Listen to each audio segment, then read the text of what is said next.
Olá, senhoras e senhores, sejam bem-vindos a mais uma aula de Física. Eu sou o professor André e hoje na aula de número 31 nós vamos resolver a sua atividade número 13 a respeito de força elástica e lei de Hooke. Então, sem mais delongas, vamos lá. Primeira questão diz assim, o dinamômetro ou balança de mola é um instrumento para medir força. Se graduado em newtons, ele indica o par de forças que é exercido sobre ele, distendendo a mola. Com a graduação em quilogramas, é que ele se tornou conhecido no tempo do Império como balança de peixeiro, pois o peixe era carregado em cestas sobre burros e comercializado pelas ruas. A figura a seguir mostra um dinamômetro de peso desprezível, em cujas extremidades estão aplicadas as forças indicadas. Está aí os desenhos, e ele fala assinale a alternativa correta. A primeira alternativa diz assim, a resultante sobre o dinamômetro no primeiro caso é 100 newtons. Bom, de qualquer maneira ele quer saber qual que é a marcação ali que está no dinamômetro. Bom, como o próprio texto falou, pessoal, o dinamômetro ele indica o par de forças que é exercido sobre ele. Então não importa se é para um lado ou para o outro, ele não indica a força resultante que está atuando, e sim o valor da força tração sobre ele. Eu falei isso na última aula, tá aí o exemplo de um dinamômetro, como que ele funciona. Ele funciona com uma mola, e aí tem uma escala graduada, e geralmente ela é em newtons, que demonstra qual que é a força que está sendo aplicada aqui sobre ele. Não importa se a outra extremidade está amarrada num poste, está travada, ou se é uma outra pessoa puxando com a mesma intensidade, não interessa. Ele sempre vai demonstrar qual que é essa força que está sendo aplicada em suas extremidades. Tudo bem? Então, nesse primeiro caso aqui, a gente pode dizer que o dinamômetro vai marcar 100 newtons, porque está submetido a 100 newtons de cada um dos extremos, E no segundo caso aqui, 150 newtons. Bom, a primeira ele fala a respeito da resultante sobre o dinamômetro. Qual que seria a força resultante no dinamômetro? A força resultante sobre ele é zero. Se eu tenho 100 puxando para a direita, 100 puxando para a esquerda, está aqui. Então, quando eu faço a força resultante, o valor é zero. Tá bom? Segundo, a indicação do dinamômetro no primeiro caso é 100 newtons. Perfeito, é isso daqui. Pode até marcar aí já a opção. Terceiro, a leitura no dinamômetro no segundo caso é 50 newtons? Não, seria 150 newtons. A leitura no dinamômetro no segundo caso é 300 newtons? Não, a gente não soma, não tem por que somar as forças. A indicação do dinamômetro no primeiro caso é zero, não, elas não se cancelam, tá? Mais uma vez ele não quer saber a respeito da força resultante. Tudo bem? Bom, em outra questão diz assim, questão 2. A mola da figura varia seu comprimento de 10 cm para 22 cm quando penduramos em sua extremidade um corpo de 4 newtons. Determine o comprimento total dessa mola quando pendurado nela um corpo de 6 newtons. Vamos lá, ele te dá duas situações então. A primeira situação é que a mola está lá parada e ele coloca um peso de 4 newtons sobre ela e ela estica. A respeito dessa situação, a gente vai conseguir encontrar qual que é o coeficiente elástico da mola. Encontrando o coeficiente elástico da mola, a gente vai poder aplicar ele para a segunda situação. E aí determinar qual seria essa deformação no segundo caso. Então, sem mais delongas, vamos lá, Eu expandi aqui para vocês e já fiz aqui a análise das forças, Então, nós temos a força elástica que puxa para cima e a força peso para baixo no valor de 4 newtons. Aqui demonstra a distensão da mola. Veja que, se ela tinha inicialmente 10 e depois ela foi para 22, com certeza ela dilatou 12 centímetros, que é a diferença entre essas duas alturas. Então, fazendo a análise vetorial do primeiro caso, que é bem óbvio, que a força elástica aqui vai ser exatamente igual à força-peso, porque ele diz que o sistema está em equilíbrio, não é isso? Ele está em repouso. Muito bem. Se ele não está se movimentando, então isso significa que ambas as forças são iguais. Ou seja, a força resultante que atua sobre ele é igual a zero. Muito bem. Então, força elástica a gente calcula como sendo Kx, e a força-peso ele já informou para a gente que vale 4 newtons. Então, substituindo os valores, o x seria a deformação da mola, 12 centímetros. A gente consegue isolar aí o coeficiente elástico, que a gente determinou como sendo 0,33 newton centímetro. Por que centímetro? Porque a gente está trabalhando com a deformação em centímetros. Tudo bem? Muito bom. Então vamos agora para o segundo caso, que vai ser o mesmo aí entre as forças, porém agora a força-peso ela vale 6 newtons. E ele quer saber qual é a deformação, sendo que o K a gente já acabou de calcular aqui, né? Então, isolando aí a deformação, nós encontramos 18 centímetros, mais uma vez centímetros, porque o nosso coeficiente foi dado em newton por centímetro. Muito bem, ele pediu para a gente colocar ali o valor, né? Aliás, perdão, a pergunta dele é qual que é o comprimento total dessa mola. Então, o comprimento total da mola vai ser a soma, né, do comprimento inicial com o seu deslocamento.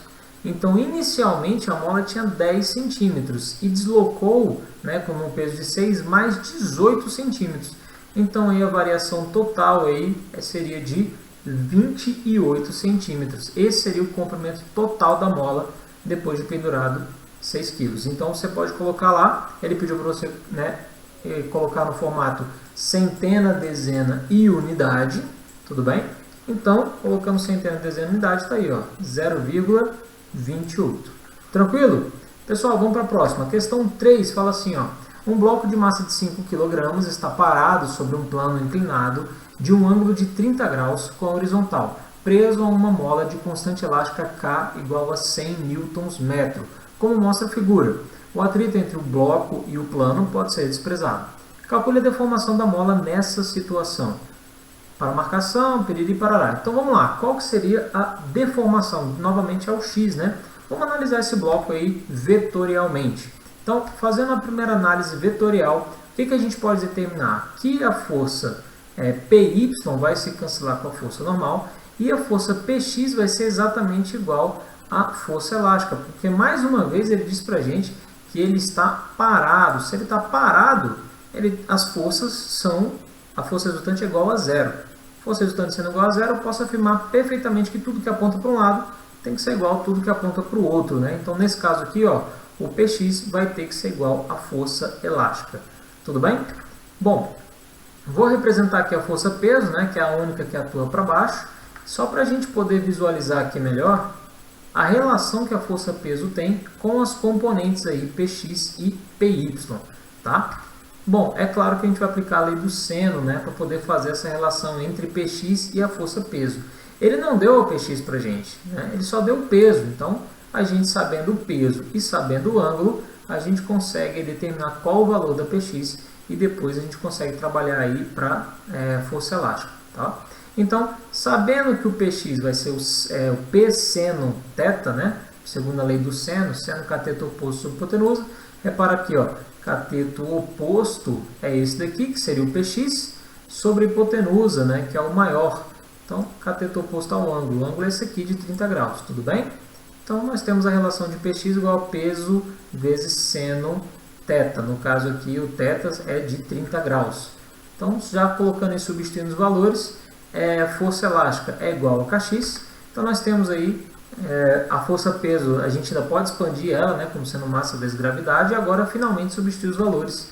A massa ele deu 5 kg, gravidade a gente sempre usa 10, o seno de 30 é meio, né, 0,5, e o coeficiente ele deu para a gente que é 100 Nm. Então, apenas isolando aí qual que seria a deformação da mola, nós encontramos 0,25 metros. E por que metro? Porque nesse caso ele deu aqui o coeficiente em Newton por metro. Então a gente tem que utilizar o que foi dado para a gente. Tudo bem?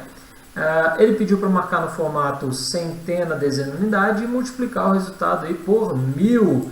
Então, multiplicando por 1000, nós temos 250, né? Tá aí centena, dezena, unidade. Vamos para a próxima. Próxima questão, gente, eu vou pular a questão 4.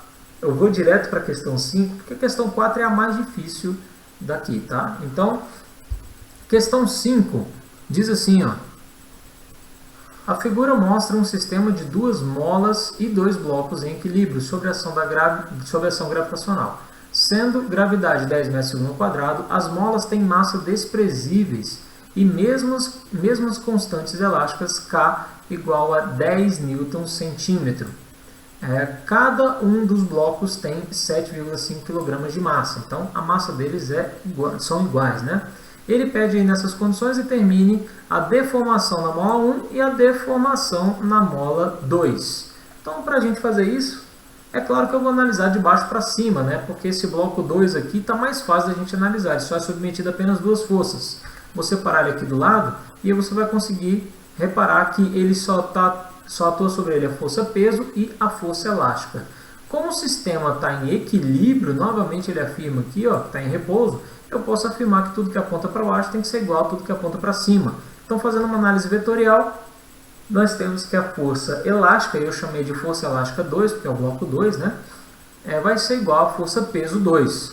Tudo bem? Então, vamos trabalhar isso daí. A força elástica é igual a Kx, né? E a força peso é massa vezes gravidade. Repara que eu posso descobrir a deformação da mola aqui, né? Apenas isolando aqui, né? Ou seja, o K está multiplicando, passa para o outro lado, dividindo. E aí, substituindo os valores, nós temos que a massa 7,5 kg, que ele deu, a gravidade 10 metros segundo quadrado, né? Ele deu aqui também. Opa. E o K, o coeficiente 10 newton centímetro. Moral da história, nós temos 7,5 centímetros para o caso 2, né? Da mola 2. E foi justamente na letra B, né? Ele pediu aí, determine a deformação da mola 2. Porém, em milímetros, nós encontramos o resultado aqui em centímetros, porque o coeficiente foi dado em newton por centímetro. Então, de centímetro para milímetro, basta aí mudar uma casa. Como ele pediu para a gente escrever no formato centena, dezena, unidade, então a gente coloca aí a resposta 0,75.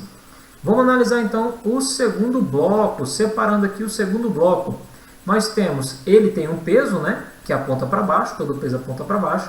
Ele tem também uma mola puxando para cima, né, que é a força elástica da mola 1. E tem aqui atuando sobre ele também o peso do bloco 2, né, o peso aqui desse bloquinho azul, né, que está atuando sobre ele através da mola que está puxando para baixo. Você poderia colocar assim como sendo força elástica 2 para baixo ou a força peso, né? A gente já viu que a força elástica 2 e a força peso, elas são iguais, então tanto faz o peso do segundo bloco ou a força elástica da segunda mola, ou até mesmo tração, você pode chamar isso aqui do que você quiser, tá bom? A verdade é que fazendo análise vetorial, a força elástica 1 tem que ser igual à soma dessas outras duas forças, né? Que são iguais, né? Como ele já disse, a massa, né, desses dois aí é a mesma, então vamos trabalhar essa fórmula aqui, né? Substituindo, expandindo cada uma delas, força elástica é igual a Kx e peso é igual a massa vezes gravidade. Então, substituindo os valores aí, vou poupar vocês, né? Nós temos aqui a massa é 7,5 vezes 10, então cada um pesa 75, a força é de 75 newtons de cada um, onde a gente vai somar e dividir aí pelo coeficiente que vale 10. Então, nós chegamos ao resultado de 15 centímetros. Mole, mole, fácil, fácil, é só marcar lá, porque ele pediu aqui em centímetros. Então, em centena, dezena, unidade, a gente coloca aí 0,015, né? Bom, pessoal, vamos para a questão mais difícil agora, é a questão 4. Tem que ser feito com muita calma, tá bom? E muita extrema organização.